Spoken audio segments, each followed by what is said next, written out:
Mwese shanga. Iri gukora imibonano mpuzabitsina ni iki kigushimisha? Ati sheri biraryoshye aho ngaho komerezaho yeba bawe nzaguharebero nzaguha Kicukiro Sonatube Nyabugogo zira modoka zose zirimo nzaguhama. Jewe icyo mba nifuza nuko twahuza bese nkamukorera serivisi ziwe neza ndetse nawe akankora serivisi zanjye neza twese tukanezererwana na apana wa muntu ureba ku nyungu ziwe gusa.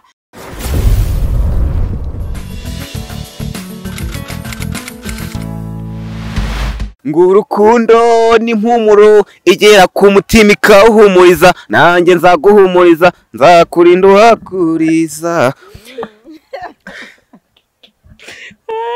Suhuza abantu bakwifuriza ishya n'ihirwe mu kazi kawe ka buri munsi. Ndabashuje inshuti zanjye nizere ko meze neza nanjye meze neza mbafite hehe ku mwoyo.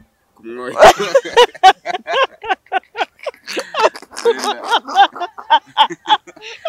Kumwoya. Okay, reka mbasuze mwese.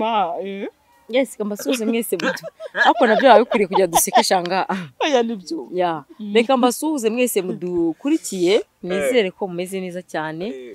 Uko mu nkunda ko munyifuriza ibyiza, nanjye niko mbibifuriza Imana ikomeze kubaha amafunguro, ikomeze kubagura mu byo mukora bye byose. Ndakunda cyane rero wibuka gukora subscribe. Yeah. Gukora subscribe. Yes. Ezishanga ku mwoyo ni iki kirimo koko uvuze kandi. Okay, ku mwoyo ukuntu njya mbyumva ni mu kirimi cy'ikigande mba mvuze ngo ku mutima.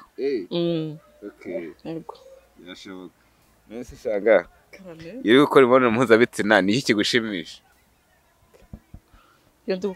Yo ndi gukora imibonano mpuzabitsina hari ibintu byinshi cyane dutandukaniyeho abagore. Abagore kenshi cyane turi gukora imibonano mpuzabitsina dukunda umugabo. Njyewe ku bwanjye ndi gukora imibonano mpuzabitsina nkunda yuko umugabo wanjye amvugisha ntabikiragi, akanganiriza akamvugisha utugambo twiza nanjye nkamwikiriza kubita ntuzi ngo birava he ntuzi ngo birajya nta kuvuga ngo yewe ati sheri biraryoshye aho ngaho komerezaho yeba bawe nzaguharebero nzaguha Kicukiro Sonatube Nyabugogo zira modoka zose zirimo nzaguhama nzakujyana ahantu hose. Ndasobanutse ndi muganga uvura imitima ngomba kwiheraho nivura. Yego friend, wowe ni iki kigushimisha ko mbona neza? Ikintu cya mbere kinezeza mu gihe ngiye kuri imibonano mpuzabitsina ni ukwishimira tugiye kwikorana cyangwa se umugabo wanjye. Nyine hari ukuntu wumva mufitanye ibibazo wana mwarakaranye kumva ntumwishimiye. Ubu ikintu cya mbere rero niba hari ibibazo twagiranye tugomba kwanza kubyikuramo nkabanza nkamwishimira. Icya kabiri nkunda umuntu utirebaho. Hari ukuntu umuntu yirebaho, sinzi niba wenda ikinyarwanda mvuze babasha kucyumva. Hari ukuntu umuntu yirebaho ugasanga arashaka gukora ibimunezeza gusa wowe wamubwira ati se basi wangenjereje gutya ngo yamani ngo ndumva ngo bitameze neza akigira mu bye, kandi wowe ibyo uri kumusaba nibyo biri bukunezeza. Uwo muntu rero njyewe icyo mba nifuza nuko twahuza bese nkamukorera serivisi ziwe neza ndetse nawe akankora serivisi zanjye neza twese tukanezererwana na apana wa muntu ureba ku nyungu ziwe gusa akumva ko wowe ntacyo uvuze. Uwo muntu njye niwe mba nifuza pe ntabwo nakubeshya. Kandi rero nawe wa munyamakuru wenda wana uzatubana ibara uzatuma twirukana. Ni ukuri kw'Imana. Hari igihe ibyo ngibyo nibanga ry'umugabo. Uziko hari igihe ugera mu rugo umugabo akakubwira ati ariko sheri wagiye wihangana ndabizi pe nakazi ubu uri kwigisha hano kandi bira bintu ndabikunda. Wagiye wihangana basi ukangira n'iki ukamishira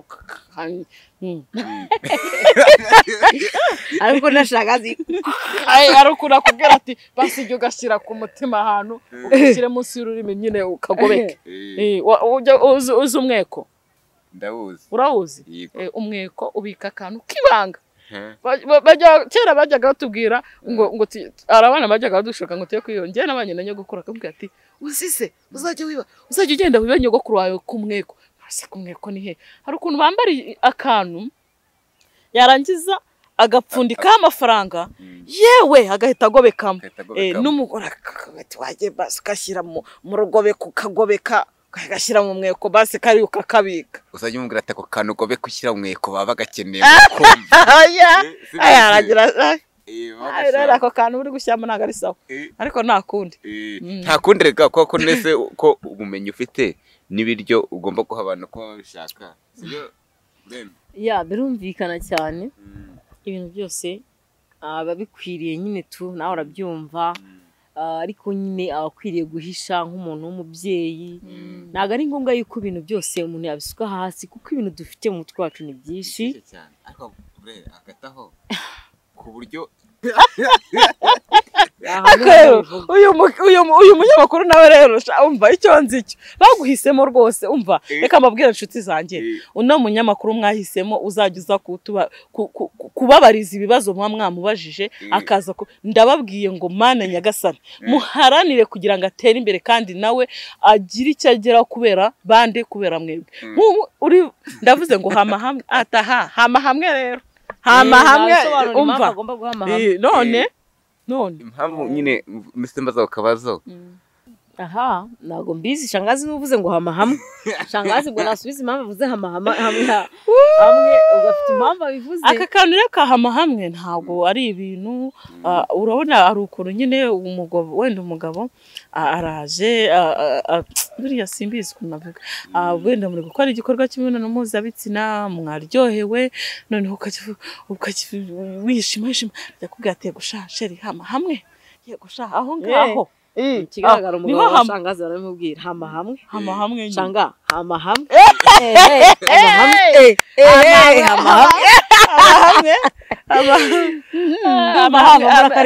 hamwe irimo amagambo menshi cyane urumva si wumva nawe yijijisha turamuvumbuye isi yaratajya kubwira ngo shangaza ari kumbeshya hama hamwe ndyohereje hama hamwe urumva ko hama hamwe irimo utuntu twinshi nyine birumvikana ibyo rero ni ibintu bibaho cyane ugasanga arabikunze akunze mbese kabisa nawe urabyumva ubwo rero urumva yuko uko byagenda kose nta mpamvu rero kugira ngo umuntu abikore ngo akubwire ngo wenda ngo ahubwo kwanza nawe wakabaye unibwiriza wabona mu mazi akambere mukabona mu mazi aka kabiri ukabona maratinda ugahita umuhindura pozisiyo ukamushyira mu yindi pozisiyo kandi bya birakunda ariko urazi ko icyo kibazo aricyo ngiye kubaza ushaka gutungura umugabo wawe ukamubwira ati birashoboka cyane rwose nibyo njya mbabwira niyo mpamvu tuvuga tuti ibi biganiro byacu bijye bikurikirana abantu bakuze ariko cyane cyane ndagaruka nenga abagabo bajya bumva ko niba umugore agukorera agasiripurize akakubwira ati nyamuneka sheri ndumva nshaka kugushyira ukuguru ku rutugu ndavuga ati ngaho ubwo buraya wabukuye he hari abagabo babivuga wamubwira ati sheri wahinduye ko numva ndi kuvunika ati ngaho noneho se kandi ibyo wabivanye barahari benshi cyane reka nkubwize ukuri barahari ushobora kubwira umugabo wawe ukamubwira ati rero sheri ndumva kugarama cyangwa se kwitambika cyangwa se kwicara ndushye mbabarira duhagarare akakubwira ati duhagarare akaba nayikuyemo agata kubwira ngo duhagarare akahita yikuramo yagezemo imbere cyane mbabarira umva wavuye gusambana hihe ugasanga bibaye fight ugasanga bibaye birebire bigatuma umugore yitinya agaceceka niba uri umugabo ndabinginze ukagirirwa amahirwe ukumva umugore wawe atunguye ijambo akakubwira ati sheri duhindure posteri papa kanaka duhindure posteri yiri kumvuna cyangwa se ndumva nayinaniwe wishakisha ahantu henshi akenshi na kenshi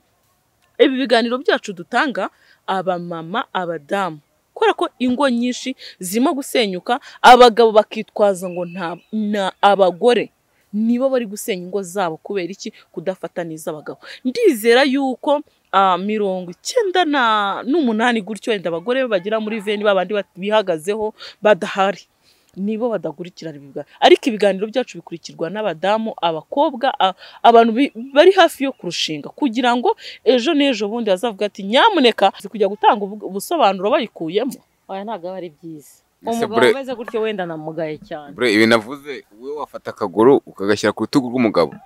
Uzi position ukuntu naryoha. Wabikora? Bikomeye. Yego buryohe. Iriya position.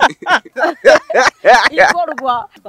Mwabana mwe nimukore subscribe kugira ngo ukurikire bino bintu buryohe. Ngiye numuye rwose nukureka mbashimire cyane rwose.